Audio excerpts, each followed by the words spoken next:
മാസങ്ങളെടുത്ത് മായ തുന്നിച്ചേർത്ത ആ ഓടക്കുഴലും മയിൽപീലിയും കേവലം ഒരു വസ്ത്രമായിരുന്നില്ല, അത് അവളുടെ ഹൃദയമായിരുന്നു. തന്റെ വിവാഹ ദിനത്തിൽ പ്രിയപ്പെട്ട കണ്ണന് അത് നൽകാൻ കഴിയാത്തതിൽ ഉള്ളുരുകി പ്രാർത്ഥിച്ച ഭക്തയ്ക്ക് മുന്നിൽ സാക്ഷാൽ ഗുരുവായൂരപ്പൻ തന്നെ ആ വസ്ത്രം ധരിച്ചെത്തിയപ്പോൾ അത് അനുഗ്രഹത്തിന്റെ പൂർണ്ണതയായി.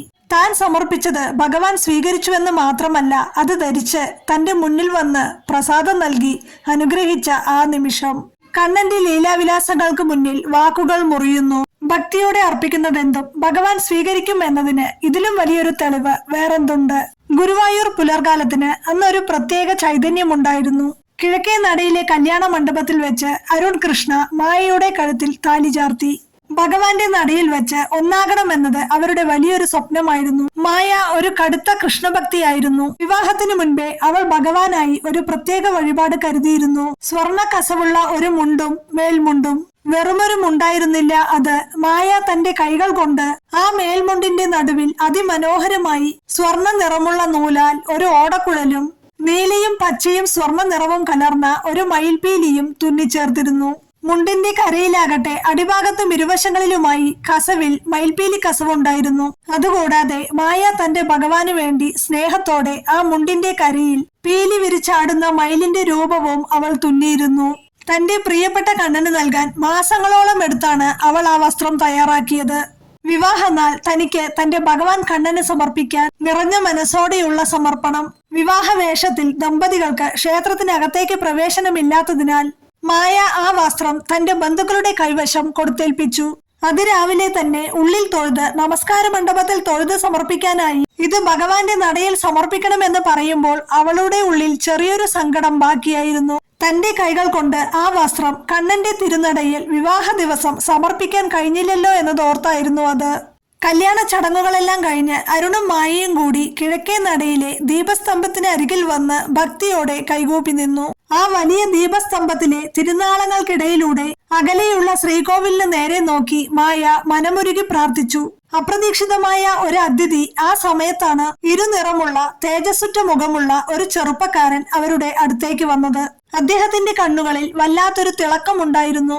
ആ ദമ്പതികളുടെ അരികിലെത്തിയ അദ്ദേഹം തന്റെ കയ്യിലിരുന്ന ചെറിയൊരു ഇലപ്പൊതി അവർക്ക് നേരെ നീട്ടി.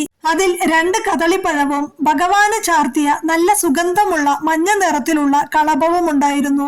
ഇത് ഉള്ളിൽ നിന്നുള്ള പ്രസാദമാണ്, നിങ്ങൾ കഴിച്ചോളൂ, ഈ കളഭം നെറ്റിയിൽ അണിഞ്ഞോളൂ, അദ്ദേഹം മൃദുവായ സ്വരത്തിൽ പറഞ്ഞു. എന്നിട്ട് അവരെ നോക്കി സ്നേഹത്തോടെ ഒന്ന് പുഞ്ചിരിച്ചു. എന്നും സന്തോഷത്തോടെ മുന്നോട്ടു പോകട്ടെ, എല്ലാ ഐശ്വര്യങ്ങളും ഉണ്ടാകട്ടെ. ആ സ്നേഹവാക്കുകൾ കേട്ടപ്പോൾ മായയുടെയും അരുണിന്റെയും ഉള്ളിൽ ഒരു കുളിർമ പടർന്നു. അവർ നന്ദിയോടെ അദ്ദേഹത്തെ നോക്കി. ആ ചെറുപ്പക്കാരൻ സാവധാനം നടന്ന് കിഴക്കേ നടയിലെ ദീപസ്തംഭത്തിന് അരികിലുള്ള ചെറിയ ഗേറ്റ് വഴി ക്ഷേത്രത്തിനകത്തേക്ക് തന്നെ സാവധാനം കയറിപ്പോയി. വിസ്മയിപ്പിച്ച ആ കാഴ്ച. അദ്ദേഹം നടന്നു നീങ്ങുമ്പോഴാണ് മായ ആ കാഴ്ച ശ്രദ്ധിച്ചത്.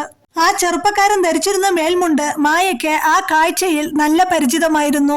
അതിന്റെ പുറകുവശത്ത് സ്വർണ്ണ നിറത്തിൽ തിളങ്ങുന്ന ആ ഓടക്കുഴലും മയിൽപീലിയും. മായയുടെ ശ്വാസം ഒരു നിമിഷം നിലച്ചുപോയി. ഹൃദയമിടിപ്പ് വല്ലാതെയായി. അത് അവൾ തന്റെ കൈകൾ കൊണ്ട് തുന്നിച്ചേർത്ത അതേ വസ്ത്രമായിരുന്നു. മുണ്ടിന്റെ കരയിലെ ആ മയിൽപീലി ഡിസൈനുകൾ അവൾക്ക് തെറ്റില്ല. അവൾ അമ്പരപ്പോടെ ഒന്നും മിണ്ടാനാകാതെ അരുണിന്റെ കയ്യിൽ പിടിച്ചു. അരുൺ, നോക്കൂ, അദ്ദേഹം ധരിച്ചിരിക്കുന്നത് ഞാൻ ഭഗവാന് നൽകിയ അതേ വസ്ത്രമാണ്. ആ ഓടക്കുഴലും പീലിയും ഞാൻ തുന്നിയതാണ്. ഞാൻ ഇന്നത് എന്റെ ഗുരുവായൂരപ്പന്, എന്റെ കണ്ണന് സമർപ്പിക്കാൻ വല്യമ്മയുടെ കയ്യിൽ കൊടുത്തയച്ചതാണ്. അരുൺ സൂക്ഷിച്ചു നോക്കി. അതെ, സംശയമില്ല. ആ ചെറുപ്പക്കാരൻ തിരിഞ്ഞു നടക്കുമ്പോൾ ആ മേൽമുണ്ടിലെ ഓടക്കുഴലും പീലിയും വ്യക്തമായി കാണാമായിരുന്നു. ആ നിമിഷം അവർ ഇരുവരും വിസ്മയത്താൽ തറഞ്ഞു നിന്നുപോയി. കണ്ണുചിമ്മി തുറന്നപ്പോഴേക്കും ആ ചെറുപ്പക്കാരൻ ഉള്ളിലേക്ക് കടന്നു മറിഞ്ഞിരുന്നു.